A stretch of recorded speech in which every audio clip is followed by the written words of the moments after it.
శ్రీ తిరుపతి దేవస్థానం ఎంత పవిత్రమైన ఆ టెంపుల్ అంటే మన భారతదేశం కాకుండా యావత్ ప్రపంచంలో ఉన్న హిందువులు తిరుపతి దేవస్థానంకి వస్తారు, దర్శనం చేసుకుంటారు.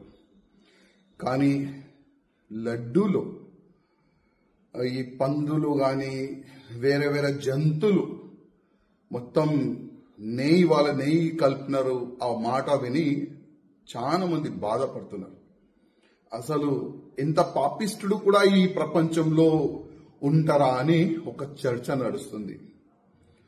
ఇవాళ ఒక న్యూస్ చూసిన ఒక టీవీ ఛానల్లో, ఎవరో అంటే ఆ గుడిని అపవిత్రం చేయడానికి ప్రయత్నం చేసిన వాళ్ళు ఇవాళ లేకపోతే రేపు దర్శనానికి వెళ్తారంట. అంటే ఎంత మీరు ఘోర పాపం చేసిన తర్వాత కొద్దిగైనా మీకు సిగ్గులేదా? మళ్ళా మా తిరుపతి దేవస్థానం, మా దేవుడికి దర్శనం చేయడానికి మీరు వెళ్తారా?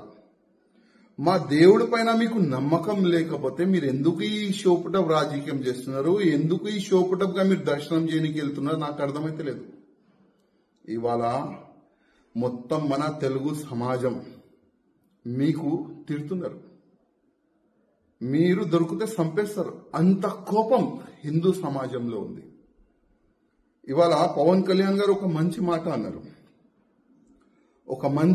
ఒక చట్టం తీసుకొని రావాలని, ఒక హిందూ బోర్డు తీసుకొని రావాలని వాళ్ళు ఒక మాట పెట్టినారు. మేము ఎన్నో సంవత్సరాల నుంచి ఆ మాటని మేము రేజ్ చేస్తున్నాం. ఏ విధంగా వక్ఫ్ బోర్డు ఉంది, అదే విధంగా హిందువులు కూడా ఒక బోర్డు ఉండాలని. కానీ ఇవాళ లేకపోతే రేపు మంచి దినాలు వస్తుంది. కానీ ఇవాళ ఆంధ్రప్రదేశ్ కాకుండా యావత్ భారతదేశంలో ఉన్న హిందువులకి నేను ఒక్క రిక్వెస్ట్ చేస్తున్నా. ఎవరు కూడా మన గుళ్ళు గోపురాలు వాళ్ళకి అపవిత్రం చేయడానికి ప్రయత్నం చేస్తే వాళ్ళకి మనమందరం ఒకటై నచ్చ చెప్పాలి. మన గుళ్ళు గోపురాలకి ఉన్న ల్యాండ్కి ఎవరైనా కబ్జా చేయడానికి ప్రయత్నం చేస్తే మనమందరం కలిసిమెలిసి దానికి కాపాడే ప్రయత్నం చేయాలి. ఇవాళ ఆంధ్రప్రదేశ్లో చాలా వరకు గుళ్ళు ఉన్నాయి. ఆ గుళ్ళో వేరే మతమోలు జాబ్లు చేస్తున్నారు. మా ధర్మం పైన మీకు నమ్మకం లేకపోతే మా గుళ్ళో మీకు జాబ్ ఎందుకు ఇవ్వాలి వీళ్ళకి జాబ్? ఇవాళ శ్రీశైలం దేవస్థానం కానీ, మన తిరుపతి దేవస్థానం కానీ చాలా వరకు గుళ్ళో వేరే మతమోలు జాబ్లు చేస్తున్నారు. నేను ప్రత్యేకంగా చంద్రబాబు నాయుడు గారికి గతంలో కూడా ఒక లేఖ రాసిన.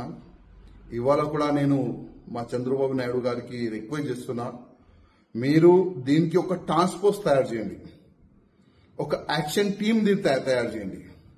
ఎవరైనా వేరే మతమోలు పేరు మార్చి గుళ్ళు గోపురాల దగ్గర అక్కడిక్కడ జాబ్లు చేస్తే వాళ్ళకి ఇమ్మీడియట్ గా తీసేలాగా, వాళ్ళకి ఐడెంటిఫై చేసేలాగా ఒక టీంని ఏర్పాటు చేయాలని నేను ఆంధ్రప్రదేశ్ ముఖ్యమంత్రి గారికి రిక్వెస్ట్ చేస్తున్నా. అదేవిధంగా ఇవాళ వాళ్ళకి నేను ఒక మాట చెప్పాలనుకుంటున్నా. ఎవరైనా మా గుళ్ళుకి అపవిత్రం చేయడానికి ప్రయత్నం చేస్తారు, మా తిరుపతి దేవస్థానానికి అపవిత్రం చేయడానికి మీరు ప్రయత్నం చేస్తారు కదా, ఆ గుడికి వెళ్తున్నారు కదా, కొద్దిగా ఆలోచన చేయండి. ఆ దేవుడు పోయే ముందు ఒక్కసారి ఆలోచన చేయండి. మీరు ఏం చేసినారు? ఆ గుడికి అపవిత్రం చేయడానికి మీరు ప్రయత్నం చేశారు. ఒక్కసారి మీరు ఆలోచన చేయండి ఆ గుడికి వెళ్లే ముందు.